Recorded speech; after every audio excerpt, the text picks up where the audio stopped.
En esta noche, pues, tengo nuevamente el gusto de dar la bienvenida a todos los socios e invitados del gremio de la anestesiología eh, en toda Bogotá, Cundinamarca, toda Colombia y en cualquier otro sitio en el que se unan a esta nuestra conferencia mensual, nuestra conferencia académica mensual, en la cual nos reunimos el último jueves de cada mes y pues compartimos un tema de importancia pues para todos nosotros como gremio. En esta noche pues vamos a tocar un tema muy interesante que es la valoración ecográfica de la vía aérea. Es una charla que será presentada por el doctor Víctor Mindiola Rojas. El doctor Mindiola es anestesiólogo de la Fundación Universitaria Ciencias de la Salud. Es docente del programa de anestesiología de la Fundación Universitaria Ciencias de la Salud en el Hospital San José, en donde se desempeña como anestesiólogo, como de igual manera lo hace en la Clínica de Occidente. Para nosotros, pues es un enorme gusto, doctor Milliola, recibirlo en esta noche. De entrada, pues muchísimas gracias por compartir sus conocimientos en este espacio científico, pues para todos nuestros socios e invitados, a los cuales nuevamente muy bienvenidos en esta noche. Doctor Mindiola, podemos iniciar. Listo, muchas gracias. Listo, bueno, buenas noches a todos. Muchas gracias por Se la ve bien, doctor invitación. Víctor, se ve muy bien. Listo, perfecto. Muchas gracias. Muy amables. Agradezco la participación pues, de todos los que están acá. Como dijo el doctor Cohen, mi nombre es Víctor Daniel Mindiola, yo soy anestesiólogo del programa de la FUCS, trabajo en la Clínica de Occidente en el Hospital San José como anestesiólogo. Adicionalmente soy docente asociado del programa de anestesia de la FUCS. La intención del día de hoy es, pues, teniendo en cuenta el gran valor y la importancia que ha tomado en los últimos años la ecografía como herramienta diagnóstica de la mano del paciente en el manejo de los pacientes críticamente enfermos y en el perioperatorio, pues el día de hoy la intención es aclarar unos conceptos básicos de la ecografía de la vía aérea y su implicación en la actividad clínica diaria. En la actualidad no pertenezco a ninguna casa comercial ni farmacéutica, no tengo ningún tipo de conflicto de interés, tampoco recibo ningún financiamiento por parte de la industria. Entonces, en el orden de la revisión pues, se desarrollará de la siguiente manera. Primero entraremos en los aspectos técnicos de la utilización del ecógrafo como herramienta diagnóstica para la evaluación de la vía aérea. Posteriormente, estudiaremos los reparos anatómicos y las proyecciones en las cuales podemos utilizar o visualizar de mejor manera las estructuras de la vía aérea, siguiendo con la utilidad clínica y los diferentes escenarios en los cuales podemos sacar el mayor provecho de esta herramienta, y finalmente algunas conclusiones de la revisión. Entonces, ya para entrar en materia, pues para conocer los aspectos técnicos básicos al momento de utilizar el ecógrafo, con el fin de obtener el mayor rendimiento posible del mismo y la mejor imagen posible para tomar decisiones y conductas. En cuanto a la selección del transductor, dada la localización de cada estructura que nosotros vamos a analizar, la selección de diferentes ondas nos va a permitir caracterizar de mejor manera las estructuras de la vía aérea. Por ejemplo, en planos más superficiales, la sonda lineal nos va a permitir tener una mayor precisión y una mayor visualización de las estructuras. En los planos más profundos, como en la ventana submandibular, cuyas estructuras de análisis se encuentran a más de 4 centímetros de la sonda convexa, nos va a favorecer la identificación de las estructuras. Y en las ventanas pulmonares, la sonda microconvex o la sonda sectorial nos permitirá el uso adecuado y la mejor visualización posible de las estructuras a analizar.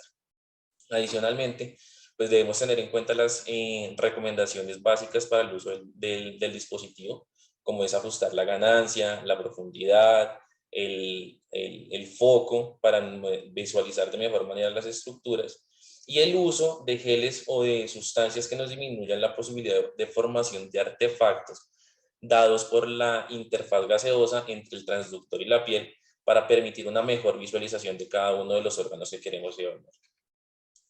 El posicionamiento del paciente a la hora de realizar la valoración ecográfica de la vía aérea es fundamental porque nos permite realizar el estudio con mayor confort para el examinador, con mayor ergonomía pero con la mejor exposición posible de cada uno de los órganos y de las estructuras que queremos analizar. Se recomienda entonces que nosotros hagamos una visualización o un posicionamiento del paciente en olfateo o en una semirrampa con la cabeza en posición neutra, idealmente sin lateralización para ninguno de los lados. Y Doctor el Víctor, área, dígame. disculpe que lo interrumpa, es que tenemos una diapositiva fija y no ha estado pasando. ¿En qué diapositiva se quedaron? En la primera, en la Ah, valoración de ecografía. Sí, pues, deme 2 segundos, Doc, porque justo nos sí. falló.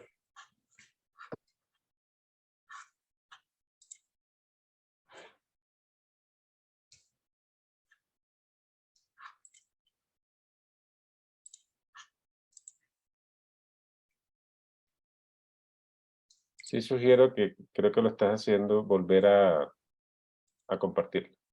Sí, señor.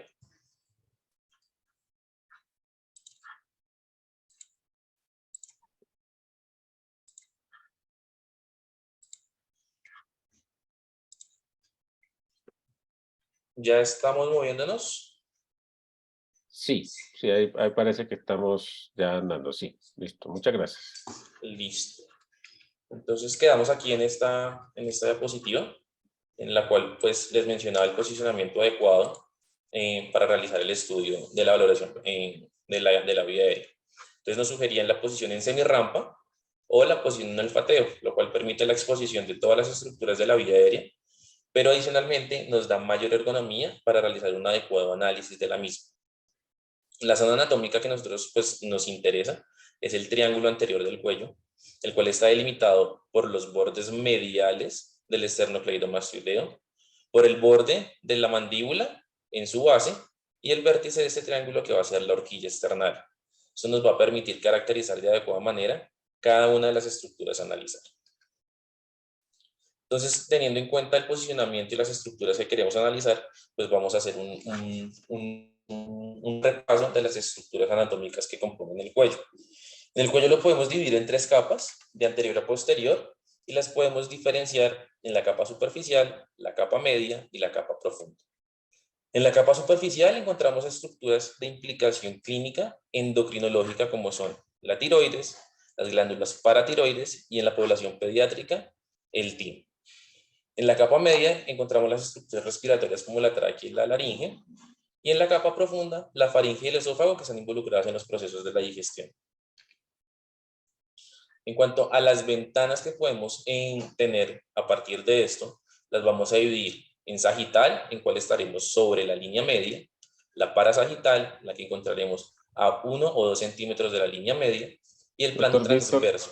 ¿Sí, disculpa señor? que te interrumpa, pero creo que otra vez separó las imágenes en la diapositiva de posición.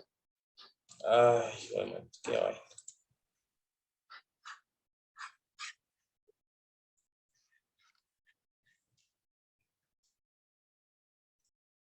¿Ahí están pasando o no están pasando?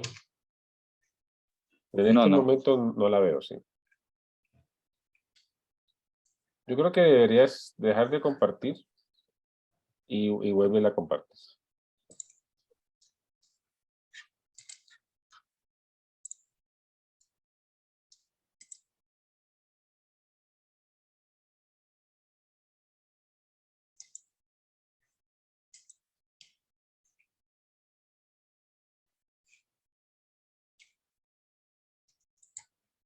¿Está pasando o no está pasando? Sí, ¿sabes qué sugeriría, doctor Víctor? Como ya nos ha pasado un par de veces, Sí, pásate varias diapositivas y vemos que sí corran y regresamos a la que vamos. ¿Sí? ¿Te parece? listo. Sí. Ok. Parece, ahí se está viendo bien. ¿Está viendo bien? Sí.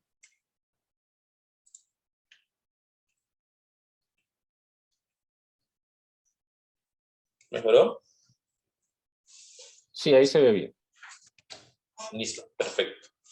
Entonces, volvemos a lo que se estaba mencionando.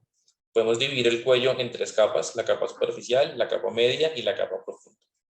En la capa superficial podemos identificar las estructuras de implicación endocrinológica como la tiroides, la paratiroides y en la población pediátrica el timo. En la capa media, entonces, encontramos las estructuras implicadas en la respiración, como la laringe y la tráquea. Y en la capa profunda encontramos el esófago y la faringe incluidos en las estructuras digestivas.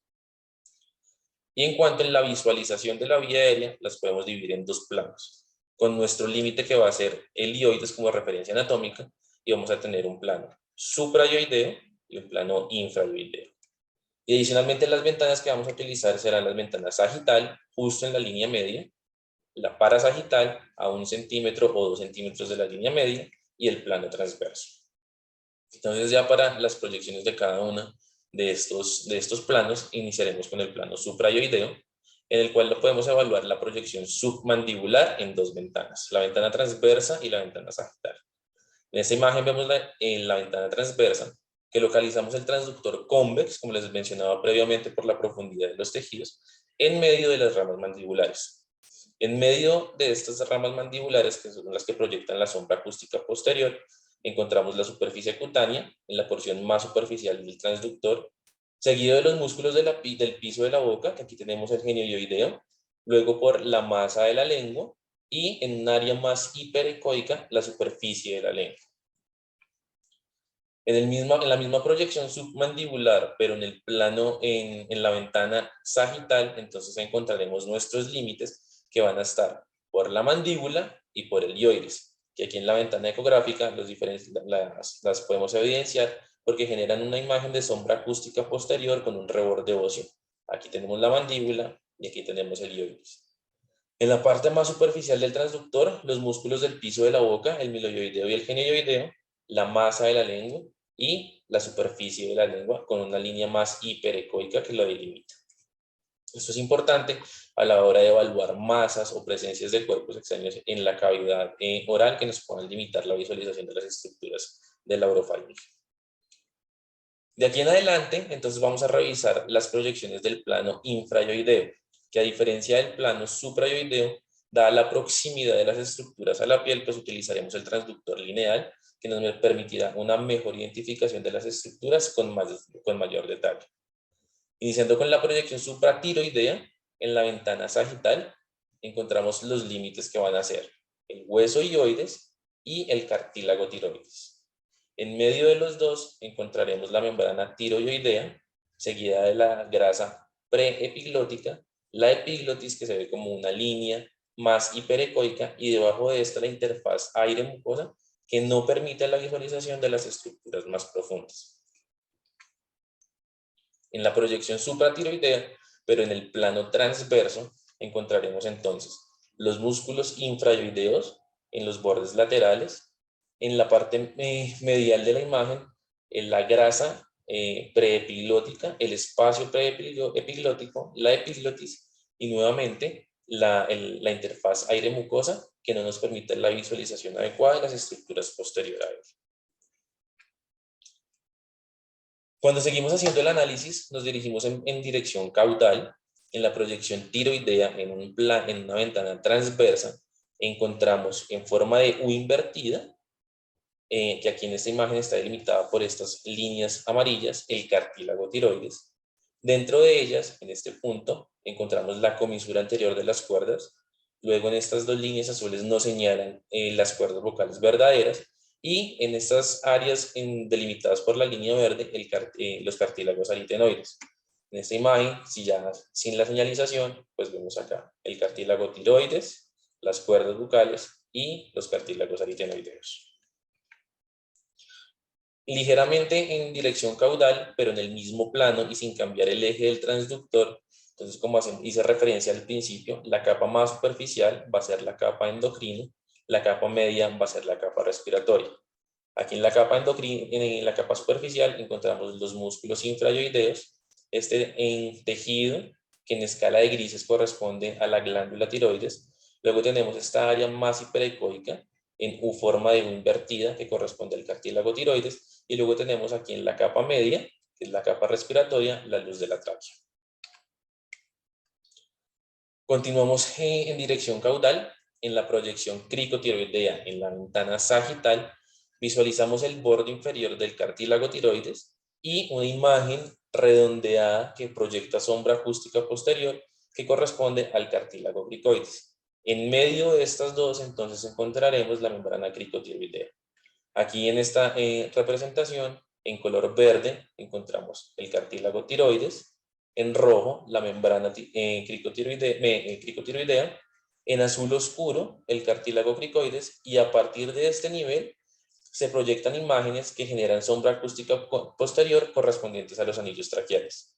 Nuevamente, una línea hiperecóica debajo de esto corresponde a la interfaz aire-mucosa, y de ahí en adelante no permite una adecuada caracterización de las estructuras más profundas.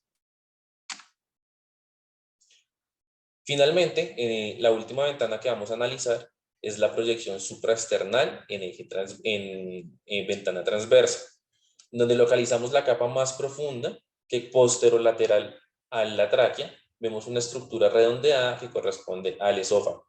En la capa más superficial encontramos los anillos traqueales que generan sombra acústica posterior, y en esta imagen alcanzamos a detallar el reparo anatómico vascular, que es la carótida. Entonces, teniendo en cuenta la localización y la visualización de las estructuras de la vía aérea, como ya mencioné, podemos utilizar esta herramienta en los siguientes 3 escenarios clínicos.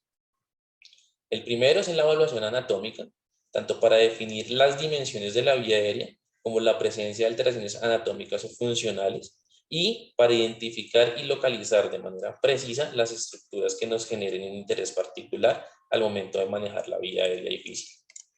También nos funciona como una herramienta para verificar la adecuada localización de los tubos endotraqueales de manera directa o indirecta, y como fuente de datos adicionales como predictores de vía aérea difícil, especialmente para laringoscopia difícil.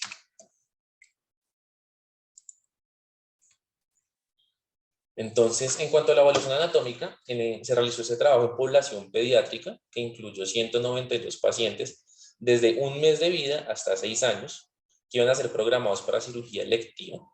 A esos pacientes se les realizó inducción anestésica inhalada, posterior a que se le haya asegurado un acceso venoso, se le realizó inducción endovenosa con relajante neuromuscular, y no se utilizó PIP durante la ventilación.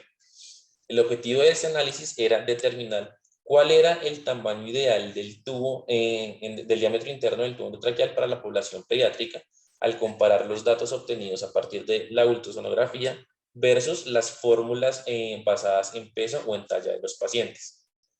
Se realizó una ventana transversa en la proyección tiroidea a nivel del espacio subglótico.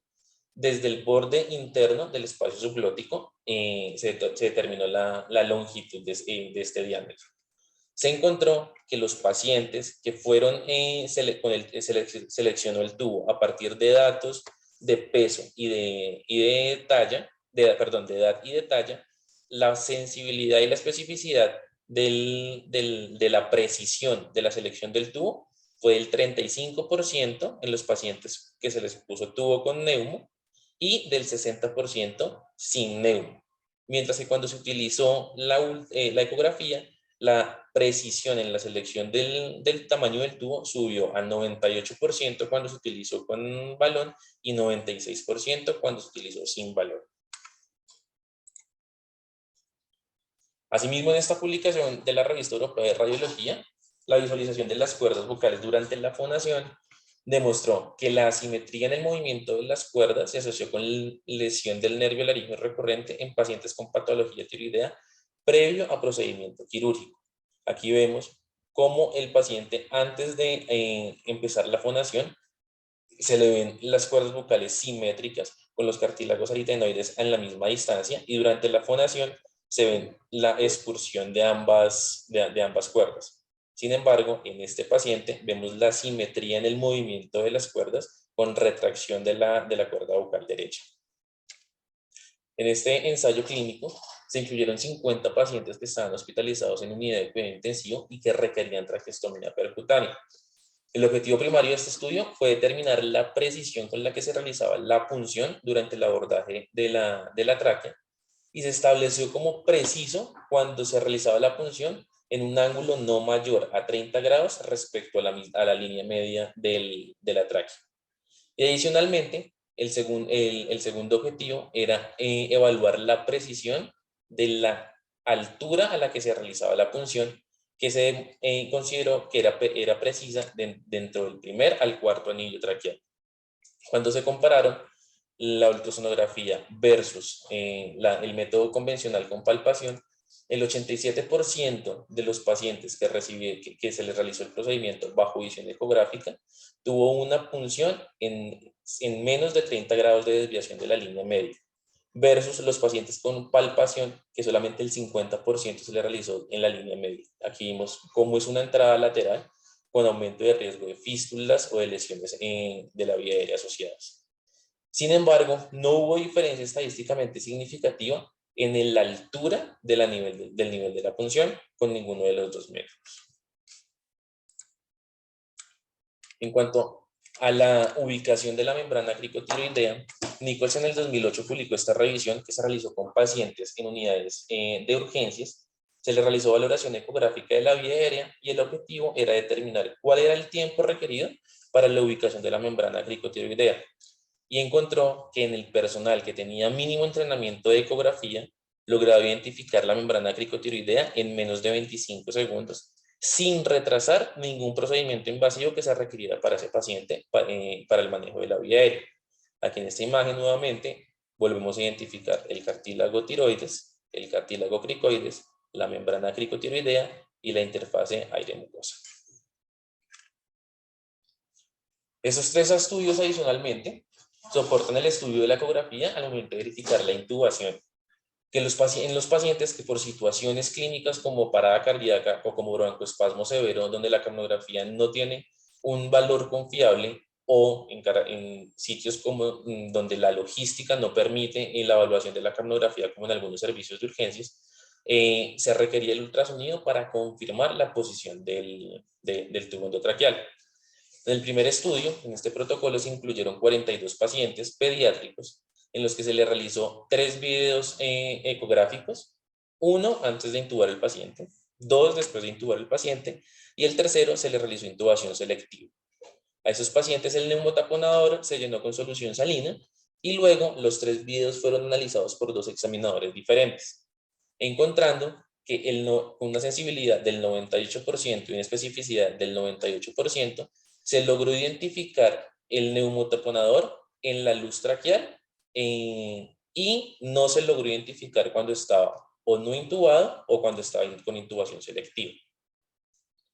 En el segundo estudio se incluyeron 112 pacientes que requirieron intubación de emergencia y se definió como intubación correcta cuando se localizaban el tubo en la luz traqueal. Se detectó con una sensibilidad del 98% y una especificidad del 94%. Pero adicionalmente en este estudio midieron el tiempo de evaluación para identificar una intubación acertada y fue menor a 9 segundos. Y finalmente, el último es un metaanálisis realizado en el 2015 en el que se incluyeron 2 estudios que involucraban adultos y modelos cadavéricos para la detección de intubación esofágica, en el cual se demostró una sensibilidad del 93% y especificidad del 97% para identificar la intubación esofágica. Como vemos, el gran rendimiento rendimiento analítico que tiene la ecografía para verificar la correcta intubación endotraqueal, tanto en población adulta como en población pediátrica. Adicionalmente, nos mencionan 2 signos ecográficos que podemos valorar en tiempo real para verificar el sitio de intubación. El signo de la bala, que corresponde al cambio en la morfología de las cuerdas vocales con el paso del tubo endotraqueal. Aquí vemos la forma en V invertida y con el paso del tubo vemos el cambio de la morfología a un semicírculo. Y el signo de la doble luz corresponde a la aparición de una línea hiperecoica dentro de la luz, tanto de la tráquea como del esófago. En esta imagen vemos cómo está intubado tanto el esófago como la tráquea y vemos que tiene una línea hiperecoica dentro de la luz en cada uno. Cada uno de estos pues, representa la localización del tubo. Y otra manera que es de verificar la correcta intubación son las mediciones indirectas. en los cuales con el transductor convex hacemos una ventana pulmonar en los espacios intercostales y vemos el deslizamiento o el sellamiento pleural. Y con el transductor lineal, localizado en los ángulos costofrénicos, en modo M del ecógrafo, vemos las áreas de movimiento. Esto lo que nos sugiere es que hay flujo de gas fresco dentro del circuito, sugiriendo una adecuada intubación. En cuanto a los predictores de vía aérea difícil, se demostró que en la proyección submandibular, en la ventana sagital, los pacientes que tenían en posición neutra una distancia menor a 39 milímetros y en extensión cervical menor a 42 milímetros tenían un mayor riesgo de laringoscopia difícil. Adicionalmente, el grosor de la lengua en esta misma proyección se asoció con laringoscopia difícil. Este es un estudio en el que se incluyeron 2.254 pacientes. Se les realizó valoración ecográfica y 142 pacientes, que correspondía al 6.3% de la población, presentaron laringoscopia difícil. Se documentó que en estos pacientes, cuando tenían una longitud o un grosor de la lengua mayor a 6.1 centímetros, fue un predictor independiente de intubación difícil y de laringoscopia difícil, con una sensibilidad del 75% y una especificidad del 72%. En este otro estudio se incluyeron 203 pacientes con el fin de evaluar si el grosor, ya no de la lengua, sino de los tejidos blandos del cuello, se asociaba con laringoscopia difícil. Este estudio fue realizado en población no obesa y se tomaron medidas en 3 niveles diferentes: a la altura del hioides, a la altura de la epiglotis y a la altura de la comisura anterior de las cuerdas bucales. Y se encontró que en los pacientes que tenían una distancia a nivel del hioides mayor a 1.5 centímetros, a nivel de la epiglotis mayor a 2.3 centímetros y a nivel de la comisura anterior de las cuerdas bucales de 1.3 centímetros, tenían una laringoscopia difícil con una diferencia estadísticamente significativa respecto a los pacientes en el grupo de laringoscopia fácil.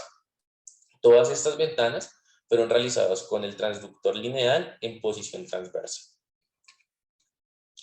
Y finalmente, este último artículo nos menciona el estudio de la grosor de los tejidos blandos del cuello, pero en población obesa.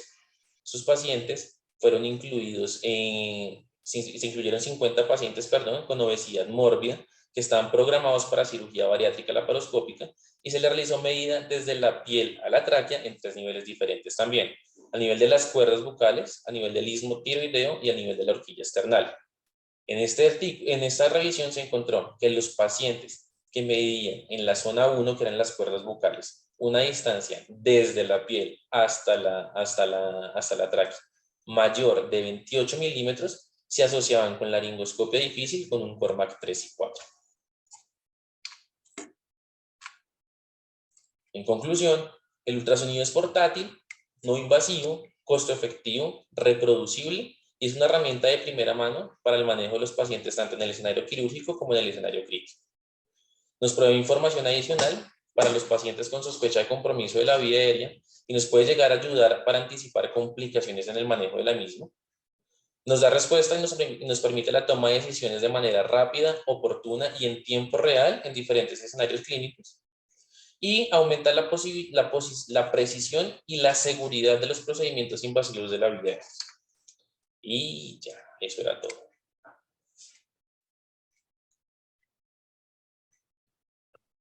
Bueno, muchísimas gracias, doctor Mindiola, por esta excelente presentación que, digamos, aborda un tema que ha venido desarrollándose en los años recientes y cada vez pues, puede ser una estrategia más importante para nosotros como anestesiólogos en la práctica diaria, porque pues sin duda alguna de las complicaciones más temibles es pues las complicaciones que pudieran presentarnos en pacientes que tienen vía aérea difícil. Ahí quiero pues decirle a todos que tenemos el espacio de chat y el de preguntas. A veces no, si ustedes ven que levantan la mano y no lo logro ver, por favor me dicen, ¿sí? Pero tenemos este espacio para hacerle preguntas al doctor sobre un tema que es bien interesante, y ya que es tan amplio en tantos aspectos, yo mismo tendría muchas preguntas que hacer. Pero tenemos una primera de la doctora Amanda Vargas. Dice, ¿hay algún artículo que relacione la ecografía con la escogencia del tamaño de la cánula de traqueostomía? Doctor Eh, Mendiola. pues dentro de lo que revisé específicamente, no hay ningún artículo que mencione la selección de la cánula de traqueostomía.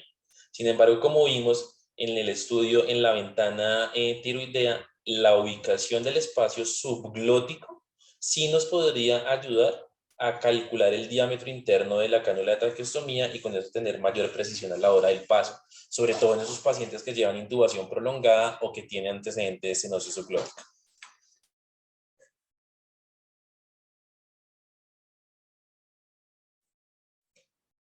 Doc, se le fue el audio. Disculpen, sí, ya lo había apagado. Tengo varias preguntas que me llegaron por chat interno que voy a compartir mientras de pronto el público tiene otras que quiera eh, hacer. La pregunta es, doctor Mendiola, en su práctica habitual, ¿cuáles son, en qué orden hace el examen clínico y en qué circunstancias es cuando más frecuentemente usa la valoración ecográfica en sus pacientes? En su Pues, experiencia? doc, aquí en el hospital, en el Hospital San José, ya que somos un hospital universitario, usualmente, ante la duda en los pacientes que tengan estenosis subglótica o que tengan compromiso de la vía aérea, previamente se les solicita o valoración por otorrinolaringología para una visualización directa de la vía aérea, o se les hace una ventana en aquellos pacientes que tengan mucha sospecha de compromiso de la vía aérea, pero que se haga de rutina no es frecuente. Muy bien, y teniendo en cuenta esto, y que pues hay pacientes que pueden tener dificultad en muchos escenarios, entonces me han llegado varias preguntas que podemos resumir en una. Esa pregunta sería, ¿cuál ha sido su experiencia o en qué caso la ha utilizado en pacientes que tengan quemaduras de la vía aérea qué evidencia tenemos al respecto? Ya esto lo habló un poquito, pero lo preguntan en niños y si lo ha utilizado en pacientes que van para cricotiroidotomía o traqueostomía. Aquí en el hospital con el servicio de cirugía de cabeza y cuello, en conjunto se realiza para la medición de la cánula y para la localización de la membrana cricotiroidea. Para los pacientes quemados, pues aquí en el hospital no es una unidad de referencia de paciente quemado, entonces pues no tenemos ningún tipo de experiencia en el manejo ecográfico de la vía aérea en los pacientes quemados. Y con respecto a los niños, hay varias revisiones que fueron algunas de las que mencioné, en las que podríamos calcular de mayor precisión cuál es el tamaño ideal del tubo, cuál es la longitud ideal pues, de la inserción del mismo y valorar la posibilidad de fallas en la extubación, pero son estudios más avanzados en los que la población o la muestra ha sido reducida, que previene como fugas, estrior posoperatorio, perdón, posextubación o falla en la extubación. Bueno, muchas gracias. Tenemos una pregunta más del doctor Juan Gómez. Yo me uno a lo que él pregunta. Dice aquí el doctor Gómez, en ocasiones al momento de realizar traqueostomías percutáneas, el otorrino se va por vías falsas, un cirujano general o quien lo esté haciendo, y para nosotros, como anestesiólogos, con vía difícil, pues es una situación catastrófica. ¿Cómo podríamos ayudar con la ecografía? Yo aquí le sumaría como en evaluación de tiempo real, ¿sí? Como durante el proceso, creo que todos hemos tenido pacientes que han tenido falsas vías y realmente, pues, claramente riesgo es altísimo para el paciente, pero es un momento crítico, pues, para todos. Así que me parece que es una pregunta súper importante. Yo sé que ya ha sido tocada, pero pues específicamente con este punto, qué le podríamos responder con su experiencia? Como mencionábamos, la localización en tiempo real de la membrana cricotiroidea o de la ubicación de la altura ideal entre el primer y cuarto anillo traqueal nos podría ayudar tanto en el momento de la punción como en el paso de la guía, la visualización de la luz traqueal y evidenciar que la guía no se vaya por una falsa ruta, sino que esté dentro de la luz de la tráquea. De esta manera, uno, garantizamos que la punción sea efectiva. Dos, que la punción sea precisa en la línea media para disminuir el riesgo de falsas rutas. Y tres, para seguir el recorrido y el paso de la cánula de traqueostomía. Y una vez que la cánula de traqueostomía ha sido insertada, podríamos hacer una nueva valoración para medir o para descartar que se haya obtenido una falsa ruta. Como decíamos, es una herramienta fácil, es una herramienta reproducible, es una herramienta costo efectiva, pero adicionalmente la tenemos de primera mano para tomar decisiones en tiempo real. Si nosotros si los cirujanos, por ejemplo, durante la manipulación de la vía aérea y nosotros como anestesiólogos tenemos cambios ventilatorios, podríamos tener una ecografía de emergencia y definir si ese paciente tiene una falsa ruta o tuvimos un problema diferente a la falsa ruta. Listo. Muchas gracias. Otra de las preguntas creo que va un poco unida a lo que ya hemos conversado, pero dice aquí el asistente que se ha utilizado la valoración ecográfica, mostraste una foto, ahí la estuvimos viendo en artículos de valoración para lesiones de las cuerdas vocales, pero se ha utilizado en el intraoperatorio, por supuesto, con la esterilidad apropiada, la evaluación in vivo intraquirúrgica de las cuerdas vocales en tiroidectomías. Aquí en el hospital no, pero hay una publicación en la revista de la Sociedad Colombiana en la que sí, un paciente con sospecha de compromiso de lesión intraoperatoria de la cuerda vocal, se le realizó en la ecografía justo después de la extubación en fonación y sí se evidenció la asimetría en el movimiento de las cuerdas vocales. Luego se le hizo un estudio por electrofisiología y por otorrino y se documentó que sí tenía lesión de la cuerda vocal. Muy interesante. Ahí tenemos una pregunta más. Eh, Todos preferimos el uso de anestesia regional en pacientes obstétricas y una de las razones es por la documentada aumento de la vía aérea difícil, ventilación e intubación. Eh, ¿Existe publicaciones al respecto sobre la valoración de la vía aérea en pacientes obstétricas? En la búsqueda que yo hice, no específicamente en población gestante. Bueno, muchas gracias. Pero sin duda alguna, pues de entrada le parecería a uno que sería muy útil poder ayudarnos a evaluar esa parte, especialmente porque, pues, digamos, es una de las cosas que generalmente pues evitamos en la práctica normal, habitual, dado que el riesgo es más alto, pero pues redunda nuevamente lo interesante del tema.